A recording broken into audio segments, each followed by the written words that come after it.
Kasama ho natin si Tingog Congressman Judas Sidre. Magandang umaga po sa inyo at welcome sa Bombo Radio Philippines. Thank you so much for joining us sa Bombo Radio Philippines. Si Bombo Genesis po ito at kasama natin si Bombo Ever. Galing po pala kayo kung sa ibang mga bansa pero I understand na nasubaybayan din po ninyo yung mga naging pasaring nitong si Vice President Sara Duterte. Ano pong take ho ninyo? Ano pong reaction po ninyo doon sa mga pasaring nito? Kong? Well, nandito na ho tayo nung nag-interview nagpa-press sit-down po si Vice President Sara Duterte. At honestly, we're to use a word, no, we're disappointed with the statements of the Vice President, especially because I think it borders on human decency or lack thereof. Kasi may mga bagay na nasabi na sana hindi na sinabi. 'Di ba?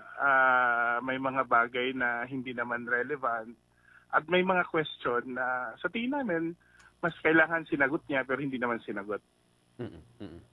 Okay. Sang-ayon ho ba kayo doon sa panukala o pananaw na dapat din pong sagutin ni Pangulong Marcos at alisin na ang pagiging kalmado ng Chief Executive dahil sa mga, itong mabibigat pong pahayag nitong si Vice President Duterte?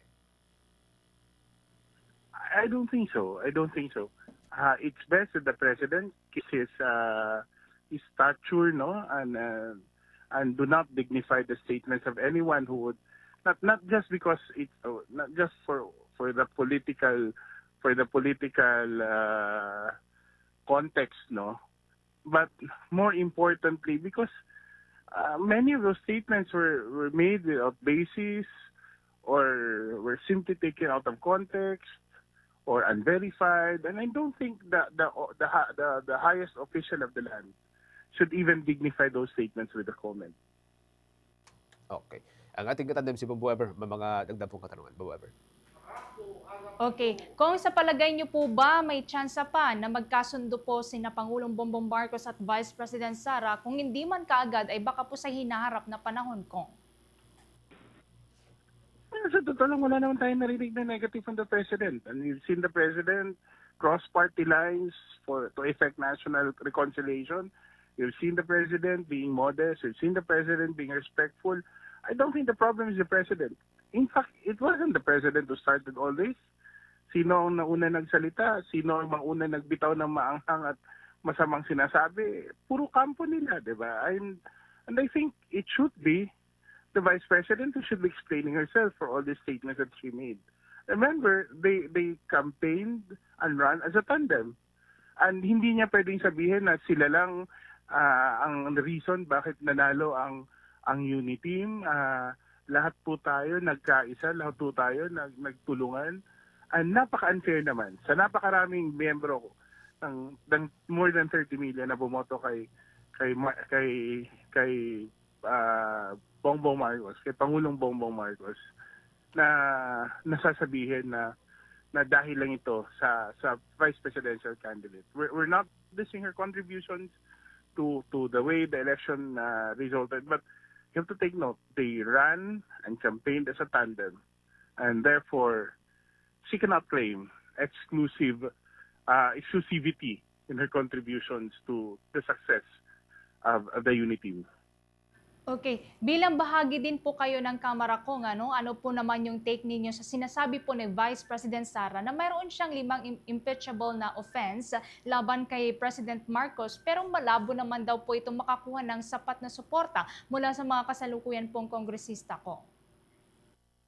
She has made several statements last night where she even contradicted herself at certain points. Marami siyang sinasabi, marami siyang paratang, pero wala namang pinakitang mga ebidensya. Pag sinasabing ipapakita ko pero bawal mag-picture, there was no coherence in the statements.